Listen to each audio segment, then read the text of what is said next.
कोराणे यांच्या पाठीशी स्वाभिमानी संघटना खंबीरपणे उभी असून दीपाली कोराणे यांना जिल्हा परिषदेच्या निवडणुकीत निवडून देऊन सामान्य व्यक्तीला न्याय द्यावा, तसेच धनदांडग्यांच्या फुलतापांना बळी न पडता कोणाच्याही दबावाला न घाबरता संविधानाच्या अधिकाराप्रमाणेच भयमुक्त व्हावी, असे मत स्वाभिमानी शेतकरी संघटनेचे नेते माजी खासदार राजू शेट्टी यांनी तारदाळमधील श्रीकृष्णनगर येथील दीपाली कोराणे यांच्या सदिच्छा भेटीप्रसंगी बोलताना व्यक्त केले। ते पुढे म्हणाले, लोकशाहीत कोणावरही अन्याय केला जात नाही। स्वाभिमानी संघटना संविधानावर चालणारी संघटना आहे, त्यामुळे निर्भयपणे दीपाली कोराणे, अनिता शिंदे व आनंदा शेट्टी यांच्या पाठीशी राहण्याचे आवाहन केले।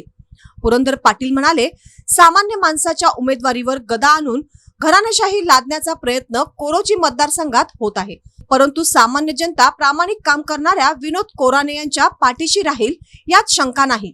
सदर सदिच्छा भेटी प्रसंगी देवानंद कांबळे, आनंदा शेट्टी, पवन शिंदे, रणजित शिंदे, अरुण शेट्टी, विश्वनाथ मांजरे, सुनील पाटील, ॲडव्होकेट अर्जुन माने, दत्तात्रय तेलवे, तानाजी तेलवे यांच्यासह महिला व नागरिक उपस्थित होते।